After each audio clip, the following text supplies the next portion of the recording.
Welcome to my channel. Today we will going to see about method overloading and method overriding, which are the compile time polymorphism and runtime polymorphism. So I do have an IDE right here. I do have Eclipse IDE, so I do have a package here. So all classes which are related to the polymorphism interface will be included in this package. So let me create a class right here.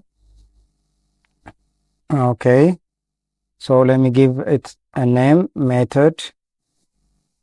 Let me take it overload method overload. Let me make it main class.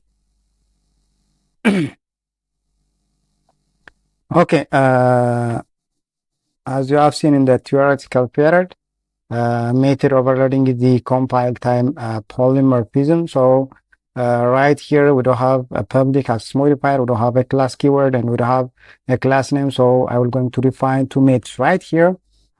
So let me create a method public void.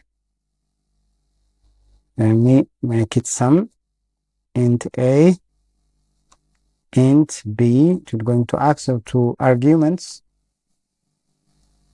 So right here, let me create another variable here, int sum assignment operator. Let me make it a plus b. See, so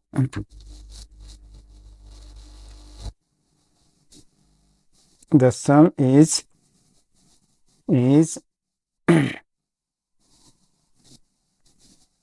this plus sign is concatenation operator if the two data types are different. For example, right here this is a string and a sum will be integer, so we cannot be able to add two different data types together. So this operator will going to operate as a concatenation operator rather than the arithmetic addition operator. So let me do this.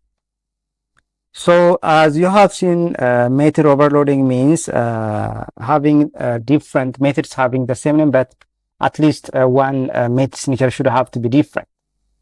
So method signatures are the method name right here, the return type, and number of arguments. So I do have a method which is called sum, and I do have two arguments right here, two arguments. So when I call this sum method, I do have to send the value of these two arguments.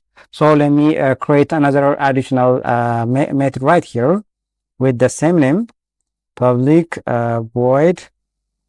Let me use sum int a int b int c. Okay, so right here the return type for both method is the same, which is void. So no need of, there is no anything which they will going to return to the caller, so it is void. So let me create another variable right here, int r, which is equal to a plus b plus c.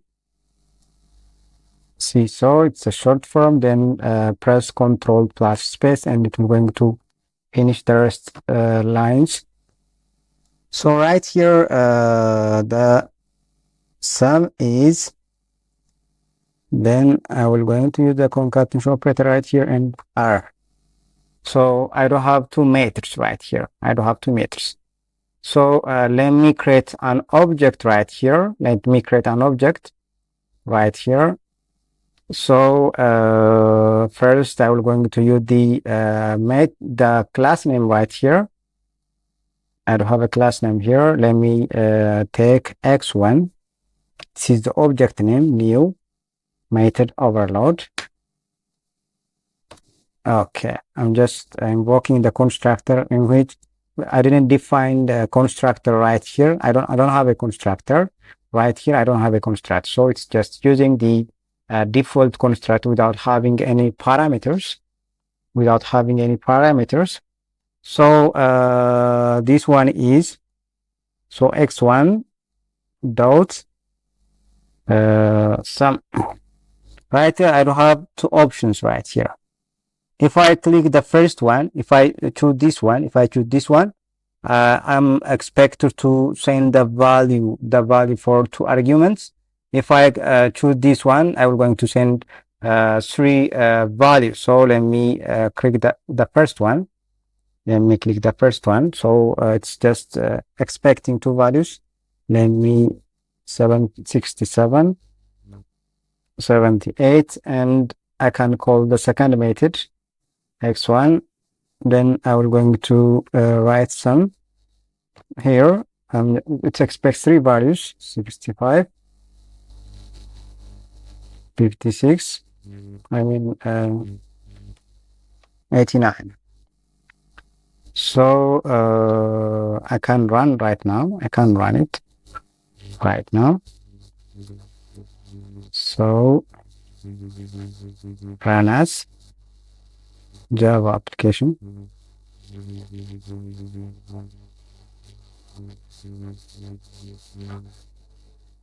Here is the result. Here is the result. The sum is 145 and the sum is 221. So when I send values right here, if I send 2 values, the compiler will automatically aware which method should have to be invoked. So it will going to check the number of arguments for this method. So as I send 2 values right here, so this one will be selected and every statement right here will going to be executed.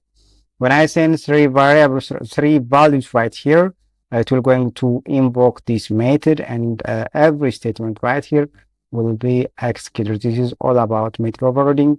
In the coming lesson, I will going to show you method overriding. Thank you for watching.